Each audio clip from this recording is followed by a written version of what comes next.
Back Shilpa వెంచర్లోని Nallavagu వెడల్పు పనులు 5 గంటలుగా కొనసాగుతున్నాయి. పోలీసుల బందోబస్తు మధ్య పనులు జరుగుతున్నాయి.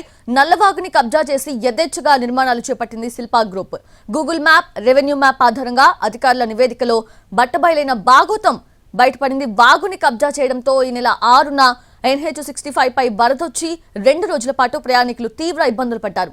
పైనున్న ఓ చెరువుకి గండి పడటంతో ఆ స్థాయిలో వరదొచ్చిందని కవరింగ్ ఇచ్చే ప్రయత్నం అయితే చేశారు శిల్పా గ్రూప్ యాజమాన్యం. 2 బుల్డోజర్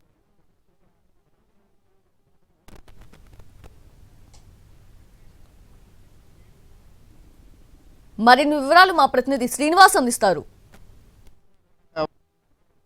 సంగారెడ్డి జిల్లా సదాశివపేట మండలం పెద్దాపూర్ గ్రామంలో ఏర్పాటు చేసినటువంటి శిల్పా వెంచర్లో మాత్రం బుల్డోజర్లు దూసుకొచ్చాయి. ఇక్కడ 2 బుల్డోజర్లతో ఇక్కడ నల్లవాగు ఏదైతే ఉందో నల్లవాగును కబ్జా చేసినట్టు అధికారులు గుర్తించడం జరిగింది. నిన్నంతా కూడా ఈ సర్వే చేయడం జరిగింది. సర్వే చేసిన తర్వాత ఈ వాగు ఏదైతే ఉందో ఈ వాగు 5 మీటర్లు అంటే నిన్నటి వరకు ఈ వాగు 5 మీటర్లు ఉంది. ఇప్పుడు 20 మీటర్ల మేర అంటే దాదాపు 15 మీటర్ల వరకు ఈ వాగును కబ్జా చేసినట్టు అధికారులు గుర్తించడంతో మాత్రం ఆ పార్కు అంటే ఆ వాగును కబ్జా చేసి చుట్టుపక్కల అటువైపు ఇటువైపు పార్కును ఏర్పాటు చేశారు. దీంతో అవన్నీ కూడా కూల్చివేత పనులు అయితే ప్రారంభమయ్యాయి.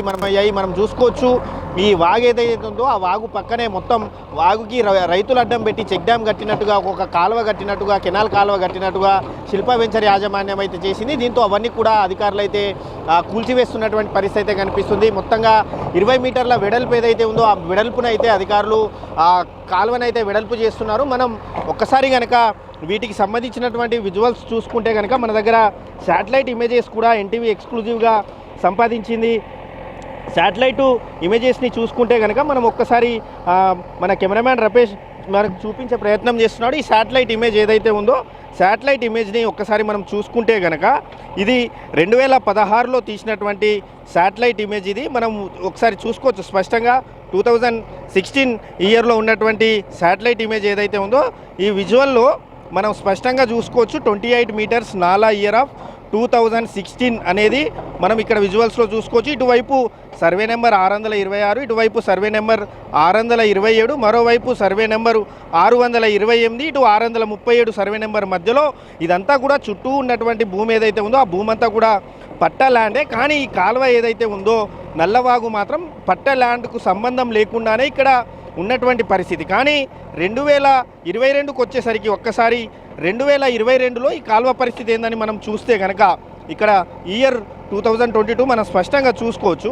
సేమ్ ఇదే కాలువ రెడ్ సర్కిల్ ఏదైతే ఉందో రెడ్ సర్కిల్ ఉన్నటువంటి కాలువ ఏదైతే ఉందో అది 28 మీటర్లు. కానీ ఆ కాలువను లైట్ బ్లూ కలర్ ఏదైతే ఉందో అది 8 మీటర్లకు కేవలం 8 మీటర్లకే కుదించుకుపోయినటువంటి పరిస్థితి. అంటే 28 మీటర్లు ఉన్నటువంటి కాలువ గూగుల్ ఎర్త్ ప్రకారం నేను చెప్పేది 28 మీటర్లు ఉన్నటువంటి కాలువ కేవలం 8 మీటర్లకే పరిమితమైంది. అయితే రెవెన్యూ రికార్డ్స్ ప్రకారము అన్నీ పరిశీలించిన తర్వాత ఈ కాలువ ఏదైతే ఉందో ఈ కాలువ 20 మీటర్లుగా ఉన్నట్టు మాత్రం అధికారులు గుర్తించారు. నిన్న వచ్చి సర్వే చేశారు. సర్వే చేసిన తర్వాత 5 మీటర్లే కాలువ ఉండడంతో మాత్రం అధికారులు మాత్రం కొరడా జుల్పించారు. దీన్ని మొత్తంగా 20 మీటర్ల మేర అయితే దీన్ని వెడల్పు చేస్తున్నటువంటి పరిస్థితి అయితే ఉంది. వెడల్పు పనులు కూడా ప్రారంభమై నిన్న సాయంత్రం నుంచి అంటే 2 రోజుల నుంచి అయితే ఈ వెడల్పు పనులైతే ప్రారంభమవుతున్నాయి. ఈ వెడల్పు చేసిన తర్వాత కూడా 20 మీటర్ల తర్వాత అటువైపు కాలువకు ఎడమవైపు కుడివైపు 2 వైపులా కూడా 9 మీటర్ల బఫర్ జోన్ అయితే ఏర్పాటు చేశారు. ఆ బఫర్ జోన్లో ఎటువంటి నిర్మాణాలు అంటే కేవలం గ్రీనరీ కోసం అంటే పార్కు ఏర్పాటు చేసుకున్న ఈ శిల్పా వెంచర్ యాజమాన్యం పార్కు ఏర్పాటు చేసుకున్నా కూడా ఎటువంటి నిర్మాణాలు కూడా చేపట్టడానికైతే అవకాశం లేదు. కానీ మనం విజువల్స్లో చూసుకోవచ్చు. అటువైపు మన రమేష్ చూపిస్తున్నాడు. ఆ పక్కనే ఒకవైపు డిజైన్ ఉన్నటువంటి పార్క్ ఏర్పాటు చేశారు. అటువంటి నిర్మాణాలు కూడా చేపట్టడానికి అనుమతి కూడా లేదు. కానీ శిల్పా వెంచర్ యాజమాన్యం మాత్రం అటువైపు గ్రీనరీగా ప్లే గ్రౌండ్ లాగా ప్లే ఏరియా లాగా ఒకటి ఏర్పాటు చేసుకున్నటువంటి పరిస్థితి ఉంది. మరోవైపు ఈ బఫర్ జోన్ పక్కనే క్లబ్ హౌస్ కూడా మనం రైట్ సైడ్ ఏదైతే ఉందో ఆ క్లబ్ హౌస్ కూడా చూసుకోవచ్చు. ఆ క్లబ్ హౌస్లో కూడా ఇప్పుడు అధికారులు సర్వే చేయడం జరిగింది. ఆ క్లబ్ హౌస్ కూడా కేవలం క్లబ్ హౌస్ ఉన్నటువంటి మెట్ల వరకు కూడా బఫర్ జోన్ వెళ్తుంది. దీంతో దాన్ని కూడా కూల్చివేసే అవకాశం అయితే మనకు స్పష్టంగా కనిపిస్తుంది. ఈ కూల్చివేత పనులు అంటే కాలువ పనులు ఏవైతే ఉన్నాయో కాలువ పునరుద్ధరణ పనులు మాత్రం చాలా రోజులైతే జరిగే అవకాశం ఉంది.